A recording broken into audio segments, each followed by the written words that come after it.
আপনি যদি বাংলাদেশি অথেন্টিক স্বাদের তেহারিটা রান্না করতে চান, সেই ক্ষেত্রে আপনি যে মাংসটা নেবেন সেটা চর্বিযুক্ত মাংস নেওয়াটা খুব জরুরি। আর ঘিটা খুবই জরুরি এক্ষেত্রে। তো 2টা মেন ইনগ্রিডিয়েন্টস বললাম। এখন হচ্ছে তেল এবং ঘি মিক্স করে আমি যথেষ্ট পরিমাণ নিয়েছি। তেল দেওয়া এবং ঘি দেওয়ার ক্ষেত্রে একদমই কার্পণ্য করা যাবে না। এবং এই ক্ষেত্রে যদি আপনি হেলদি খাবারের চিন্তা করেন তাহলে এই অথেন্টিক স্বাদটা আসবে না। আপনি অবশ্যই খেতে পারেন, এটা আপনার চয়েস।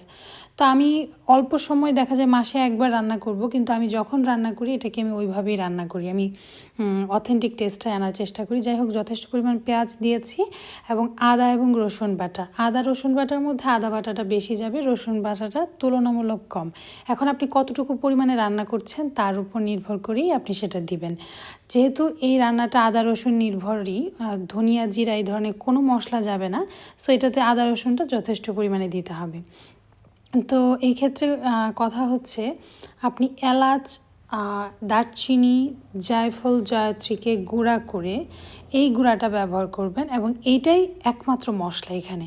এখন আপনি চাইলে আস্ত কয়েকটা এলাচ দারচিনি ব্যবহার করতে পারেন, যেমনটা আমিও করেছি। তবে ওই যে গুঁড়াটা ব্যবহার করবেন এটা একদম মেইন জিনিস। আপনারা দেখতে পাচ্ছেন এই যে আমি এই মশলাগুলো দেখাচ্ছি, আমি একটু করে আস্তও দিয়েছি এবং গুঁড়া করেও দিয়েছি। আপনি আপনার আন্দাজ মতো দিবেন। তবে দেশের বাইরের যে এলাচ দারচিনিগুলো আছে সেগুলো কিন্তু খুবই কড়া, সো সেই ক্ষেত্রে খেয়াল করতে হবে। বেশি পরিমাণে দারচিনি দিলে সেটার টেস্ট ভালো আসে না, মিষ্টি মিষ্টি লাগে। যাই হোক, আমি ওই মশলাগুলো সব দিয়ে লবণ দিয়ে ঢাকনা দিয়ে বেশ কিছুক্ষণ কষিয়ে নিচ্ছি। কষানোর মাঝখানে আমি আবার কাঁচামরিচও দিলাম এবং ফেটানো দইটাকে নিয়ে, আপনি টক দই তো নেবেন, নিয়ে এটাকে পানি দিয়ে ভালো করে ফেটে কষাবেন এবং একটা সময় এটা দিয়ে দিবেন এবং দই দিয়ে আরও বেশ কিছুক্ষণ কষাতে থাকতে হবে। এখন মাংসের ধরনের উপর নির্ভর করে আপনি কতক্ষণ কষাবেন সেটা নির্ভর করে, ওটা তো আর বলার প্রয়োজন নাই। তো দেখতে পাচ্ছেন আমি ঢাকনা দিয়ে অল্প আছে ধৈর্য নিয়ে কষাচ্ছি। আর লবণ টবণ দেওয়ার যে ব্যাপারটা সেটা আপনি আন্দাজ মতো করে দিবেন। মাংসটা ভালো হওয়া এই ক্ষেত্রে অনেক জরুরি। আমি খুবই শর্টকাটে এর তেহারিটা রান্না করছি এবং সেজন্যে যখন মাংসটা 98% সেদ্ধ হয়ে গেছে তখন আমি ধুয়ে রাখা চালটা একদম পানি ঝরানো সেটা দিয়ে 10-15 মিনিট ভেজে নিলাম। ভেজে নিয়ে আমি ধরেন 3 কাপ চাল দিয়েছি এখানে, আর হচ্ছে 5 কাপ পানি দিয়ে এর মধ্যে দুধ পাউডার গুলিয়ে এটাকে গরম করে সেটাতে দিয়ে দিলাম।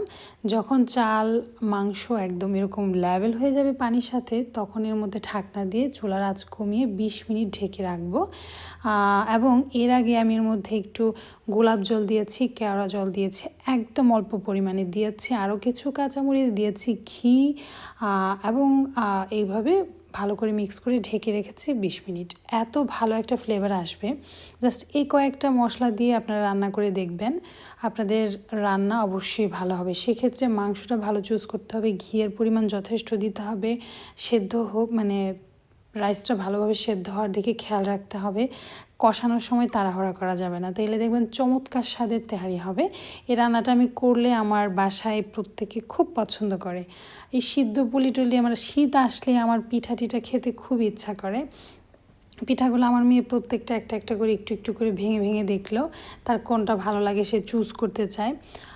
যাই হোক, আমি এগুলো আসলে করি অল্প পরিমাণে হলেও, চট করে ফেলি, মানে আমার খেতে ইচ্ছা করে, খেয়ে অভ্যাস বলে বলছি আর কি। তারপর হচ্ছে ধরেন অর্ষার বেডরুম আমরা গোছাচ্ছি, সেজন্য এখান থেকে একটা ম্যাট্রেস নিতে আসলাম। ক্যাসপারের ম্যাট্রেসগুলো আপনারা কে কে ব্যবহার করেছেন বলেন তো? আমরা নিজেদের জন্য এটা ব্যবহার করি, অর্ষার জন্য সেমটাই নিচ্ছি। কস্কোতে এখন সেল আছে তাই আমরা এটা নিচ্ছি। এটা আমাদের রিভিউ যদি আপনি চান তাহলে এটা খুবই ভালো, আমরা নিয়ে খুব স্যাটিসফাইড। তো যাই হোক, আমরা দেখলাম পমগ্রেনেট আসছে একটু ডিফারেন্টভাবে কস্কোতে। আগে দেখতাম যে কি একটু 4-5টা আরও কয়েকটা বেশি, এবার এত বড় এবং সুন্দরগুলো আসলো। এখানে 4টা $15 করে ওরা বিক্রি করছে। পমগ্রেনেট সম্পর্কে একটা তথ্য, এই গাছগুলো হট এবং ড্রাই ক্লাইমেটেই বড় হয়, মানে হয়, এবং 200 বছর পর্যন্ত বাঁচে। এবং যাদের মুখে ব্রণের সমস্যা আছে, পমগ্রেনেট খুব ভালো একটা কাজ করে। আর অর্ষা খুব পছন্দ করে, আর পমগ্রেনেট মনে হয় সবাই পছন্দ করে, সেই হিসেবে আমার বাসায় আনাও হয়।